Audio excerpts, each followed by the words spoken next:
কঠিন বিপদে সূরা ইয়াসিনের একটি আয়াত পড়ুন, সাথে সাথে আল্লাহর গায়েবী সাহায্য আসবে। আমরা অনেক সময় কঠিন বিপদে পড়ে যাই, আমরা অনেক সময় এমন বিপদে পড়ি আশেপাশে কোনো কুলকিনারা খুঁজে পাই না। সাগরের মাঝখানে যেমন কোনো সাহায্য করার মতো কোনো লোক থাকে না, এরকম বিপদে পড়লে যে কঠিন বিপদ হয়, এরকম বিপদ থেকে আল্লাহ তাআলা চাইলে আপনাকে উদ্ধার করতে পারেন। নবীজি সাল্লাল্লাহু আলাইহি ওয়াসাল্লাম একবার এরকম বিপদে পড়ে গিয়েছিলেন। নবীজি সাল্লাল্লাহু আলাইহি ওয়াসাল্লামের পাশে ছিলেন হযরত আবু বকর সিদ্দিক রাদিয়াল্লাহু তাআলা আনহু।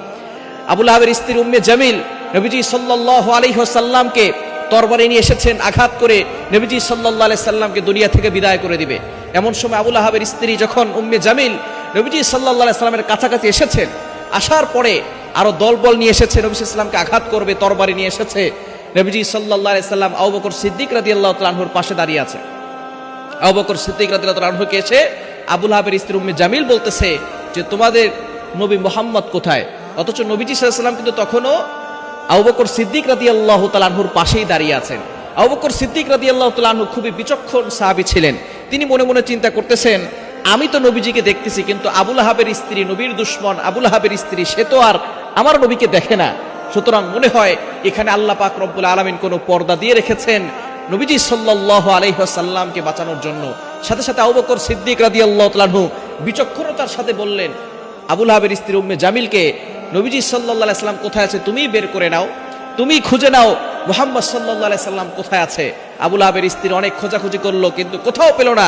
কিন্তু সেখানে নবীজি সাল্লাল্লাহু আলাইহি সাল্লাম ছিলেন। আল্লাহ পাক রব্বুল আলামিন দুশমনের চোখের সামনে পর্দা ঢেলে দিয়েছেন, যার কারণে দুশমন আবু লাহাবের স্ত্রী উম্মে জামিল নবীজি সাল্লাল্লাহু আলাইহি ওয়াসাল্লামকে খুঁজে পান নাই এবং তাকে আঘাত করতে পারে নাই। আবু লাহাবের স্ত্রী উম্মে জামিল তিনি যখন চলে গেল, এমন সময় আবু বকর সিদ্দিক রাদিয়াল্লাহু তাআলা আনহু বললেন, নবীজির কাছে বললেন, ইয়া রাসূলুল্লাহ, ইয়া হাবিবাল্লাহ, এমন কি আমল করেছেন যে আমলের মাধ্যমে আল্লাহ পাক রব্বুল আলামিন আপনার মাঝেও দুশমনের মাঝে পর্দা ঢেলে দিয়েছেন? আমি আপনাকে দেখতে পাচ্ছি, কিন্তু দুশমন আপনাকে দেখতে পারে না। কি এমন আমল করেছেন একটু বলেন। নবীজি সাল্লাল্লাহু আলাইহি ওয়াসাল্লাম বলেছেন, আমি সূরা ইয়াসিনের 9 নম্বর আয়াত পড়েছি, ওয়াজআলনা মিন বাইনি আইদিহিম সাদ্দাও ওয়া মিন খালফিহিম সাদ্দা فأغشيناهم فهم لا يبصرون وجعلنا من بين أيديهم سدا ومن خلفهم سدا فأغشيناهم فهم لا يبصرون। এই দোয়াটা পবিত্র কোরআনুল কারীমের 22 নম্বর পারার 19 নম্বর পৃষ্ঠার 14-15 নম্বর লাইন, সূরা ইয়াসিনের 9 নম্বর আয়াত।